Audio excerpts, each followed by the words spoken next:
Subscribe कीजिए the perfect classes channel को और बेल आइकन को दबाइए लेटेस्ट वीडियो सबसे पहले देखने के लिए।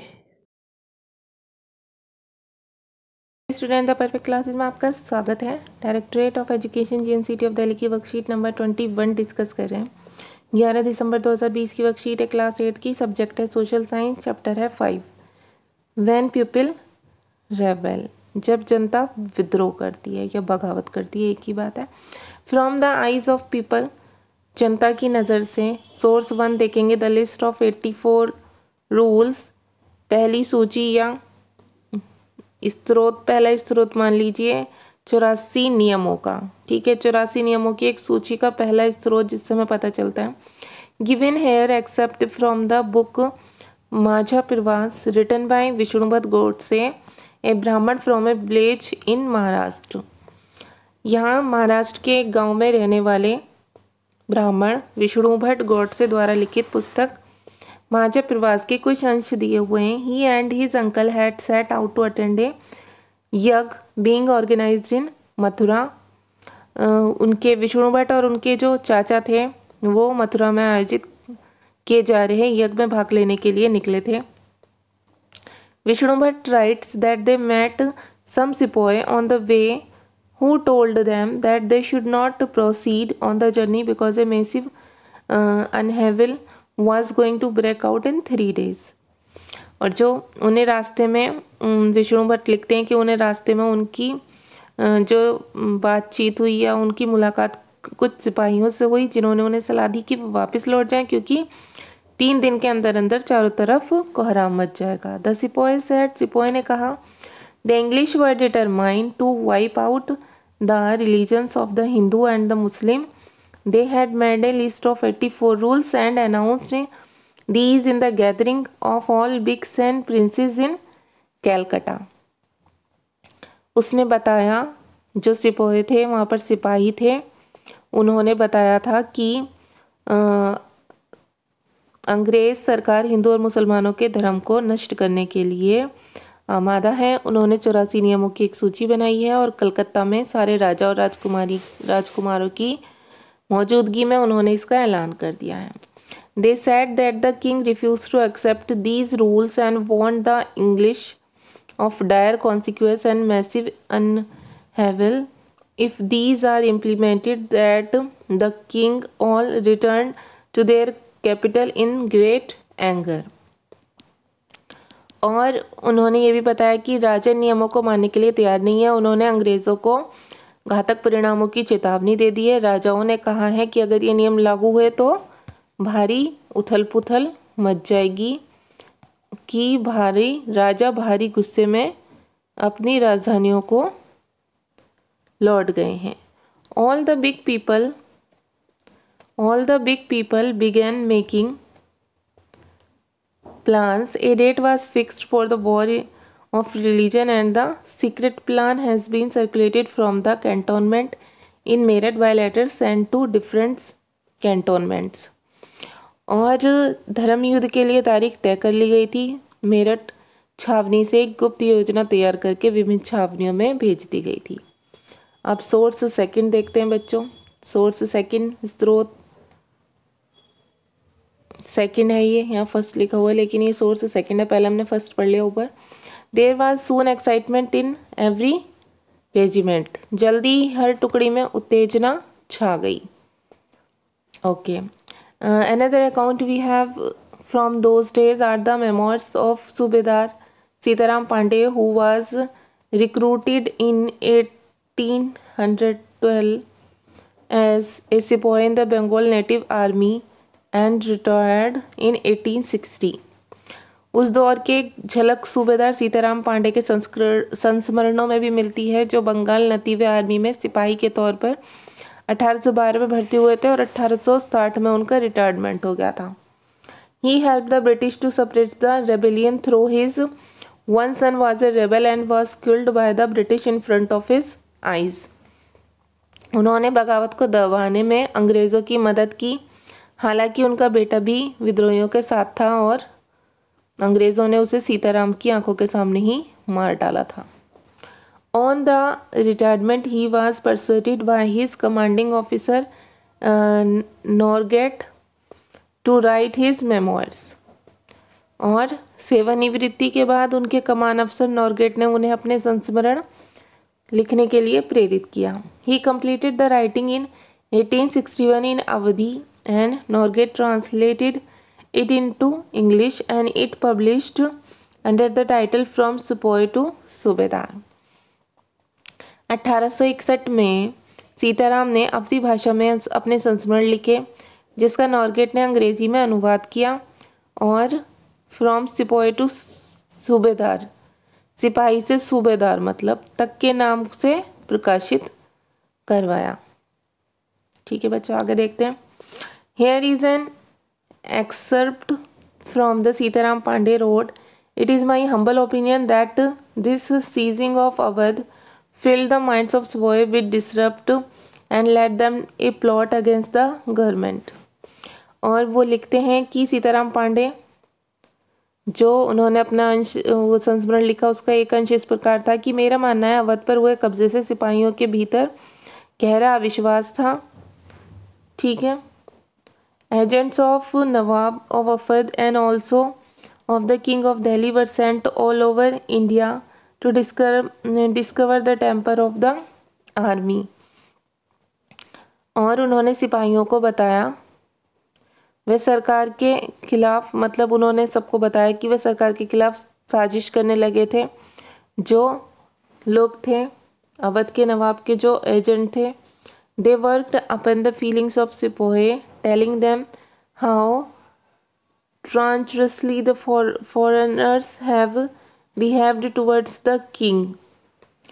उन्होंने बताया कि जो अवध के नवाब और दिल्ली के बादशाह के नुमाइंदे थे वो सेना की नब्ज़ जानने के लिए पूरे भारत में भेज दिए गए थे. ठीक है. They invented 10,000 lies and promises to persuade the soldiers to mutiny and turned against the master, the English, with the object restoring the emperor of Delhi to the throne. उन्होंने सिपाहियों की भावनाओं को और हवा दी. उन्होंने सिपाहियों को बताया कि विदेशियों ने बादशाहों के साथ कितना बड़ा धोखा किया है. उन्होंने 1000 झूठ गढ़ डाले और सिपाहियों को अपने अंग्रेज़ों के खिलाफ जो उनके मालिक थे बगावत करने के लिए उकसाया ताकि दिल्ली में बादशाह को दोबारा गद्दी पर बिठाया जा सके. They maintained that this was wholly within the army's power if the soldiers would only act together to do as they were advised.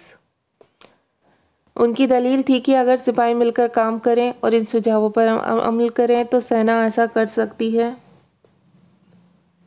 ठीक है. अब आगे देखते हैं. It is chance that about this time the सरकार sent parties of men from each regiment to different garrison for instruction in the use of new rifle.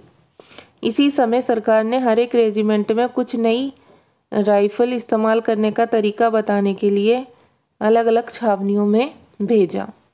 These men performed the new drill for some time until a report got about by some means on the other that the cartridge used for these new rifle were greased with the fat of cow and pigs. इन लोगों ने कुछ समय तक सिपाहियों को प्रशिक्षण दिया. इसी दौरान न जाने कहां से एक खबर फैल गई कि इन राइफलों में इस्तेमाल होने वाले कारतूसों पर गाय और सूअर की चर्बी का लेप चढ़ाया गया है. The men from our regiment wrote to others in the regiment telling them about this and there was soon excitement in every regiment. और हमारी रेजिमेंट के लोगों ने भी दूसरे लोगों को लिखकर ये खबर भेजने लगे और जल्दी ही हर एक रेजिमेंट में उत्तेजना का माहौल बन गया. Some men pointed out that in 40 years service nothing had ever been done by the Sarkar to insult their religion, but as I have already mentioned the Sepoy mind has been inflamed by the seizure of Awadh. कुछ लोगों ने कहा कि उनकी 40 साल की नौकरी में सरकार ने उनके मज़हब को चोट पहुंचाने के लिए कभी कुछ नहीं किया, लेकिन जैसे कि मैंने पहले जिक्र किया है कि अवध पर कब्जे के कारण सिपाही पहले ही गुस्से में थे. अब आगे देखते हैं. Interested parties were quick to point out that the great aim of English was to turn us all the Christian, and they had therefore introduced the cartridge in order to bring this about, since both Mohammedans and Hindus would be defiled by using it. लेकिन स्वार्थी लोगों ने फौरन ये कहानी गढ़ दी कि अंग्रेज़ तो सबको ईसाई बनाना चाहते हैं, इसलिए उन्होंने ऐसे कारतूस किए। उन्हें इस्तेमाल करके वे हिंदू और मुस्लिम्स दोनों को भ्रष्ट करना चाहते हैं और दोनों इससे भ्रष्ट हो जाएंगे। The कॉलोनल Sahib was of the opinion that the excitement which even he could not fail to see would pass off as it had done before, and he recommended me to go to my home. Colonel साहब का मानना था कि ये बेचैनी जो उन्हें भी साफ दिखाई दे रही थी इस बार भी अपने आप ख़त्म हो जाएगी, और उन्होंने मुझे घर चले जाने की हिदायत दी। तो अब क्वेश्चन आंसर देखते हैं बच्चों। According to Majha Pravas, why did sepoy ask Vishnubhatt and his uncle to return? Majha Pravas के अनुसार सिपाही ने विष्णुभट्ट और उनके चाचा को वापस लौटने के लिए क्यों कहा? तो इसका आंसर आप यहाँ से लिखेंगे ही एंड हिज अंकल। ठीक है, यहाँ से आंसर देंगे 1। He and his uncle had set out to attend a yagna being organized in Mathura. Vishnubhat writes that they met some sepoy on the way who told them that they should not proceed on journey because a massive upheaval was going to break out in 3 days. तो जो विष्णुभट्ट थे, विष्णुभट्ट लिखते हैं कि वो और उनके चाचा मथुरा में आयोजित किए जा रहे एक यज्ञ में भाग लेने के लिए निकले थे, और रास्ते में उनकी मुलाकात कुछ सिपाहियों से हुई जिन्होंने उन्हें सलाह दी कि वापस लौट जाएं क्योंकि 3 दिनों के अंदर चारों तरफ कोहराम मच जाएगा। ठीक है, तो ये आंसर 1 आप यहाँ तक कर लेंगे। अब क्वेश्चन नंबर 2 देख लीजिए आप। Who was Sitaram Pandey as who persuaded him to write memoirs? Sitaram Pandey कौन थे? उन्हें संस्मरण लिखने के लिए किसने प्रेरित किया? तो आप यहाँ से लिखेंगे बच्चों पहले Sitaram Pandey who was recruited in 1812। Sitaram Pandey जो 1812 में भर्ती हुए थे, कहाँ भर्ती हुए थे? As a sepoy is in the Bengal native army. Bengal की नेटिव आर्मी में एक सिपोही मतलब सिपाही के तौर पर, एंड रिटायर्ड इन 1860, और 1860 में उनका रिटायरमेंट हुआ था। ठीक है, अब यहाँ से और लिखेंगे on retirement he was persuaded by his. Retirement के पर ही जब उनकी सेवानिवृत्ति हो गई उसके बाद, देखिए पहले पढ़ लेती हूँ मैं, commanding officer Norgate to write his memoirs. और जो मतलब उनकी सेवानिवृत्ति के बाद उनके जो कमान अफसर थे नॉरगेट, उन्होंने उन्हें अपना संस्मरण लिखने के लिए प्रेरित किया था। ठीक है बच्चों, अब क्वेश्चन नंबर 3 देखते हैं। Why were the Indian soldier of British army filled with distrust? जो अंग्रेजी फौज के भारतीय सिपाहियों में अविश्वास क्यों भर गया था? तो इसका छोटा सा आंसर है यही वर्कशीट में। इसका आंसर देखिए इतना सा है, सीजिंग ऑफ अवध। ठीक है, एस कैपिटल कर लेना ऐसे, सीजिंग ऑफ अवध, यहाँ सीजिंग भी लिखा। Filled the minds of sepoy with distrust, मतलब जो अवध पर हुए कब्जे से सिपाहियों के भीतर गहरा विश्वास भर गया। अब देखिए क्वेश्चन नंबर 4 और है आपका, how could the memoirs helpful in understanding history? Elaborate. इतिहास को जानने में संस्मरण किस प्रकार सहायक हो सकता है? विस्तार से लिखिए। तो इसका आंसर आप लिखेंगे a memoirs is a text or article written in relation to a subject or person on the basis of memory. एक स्मृति के आधार पर किसी विषय व्यक्ति के संबंध में लिखित किसी लेख या ग्रंथ को संस्मरण कहते हैं। Memoirs are helpful in knowing the history because it removes the dust of time from the memoirs related to some object, event or person etc. and brings us before realizing the pictures of the past. इतिहास को जानने में संस्मरण सहायक है क्योंकि ये किसी वस्तु, घटना या व्यक्ति आदि से संबंधित स्मृतियों पर से समय की धूल को हटा देता है और अतीत के चित्र साकार कर हमारे सामने ले आता है। ओके स्टूडेंट्स, आपकी वर्कशीट सॉल्व हो गई। अगर आपको मेरी वीडियो पसंद आई है तो प्लीज़ मेरी वीडियो को लाइक कीजिए, शेयर कीजिए, हमारे चैनल को सब्सक्राइब कीजिए। Thanks for watching.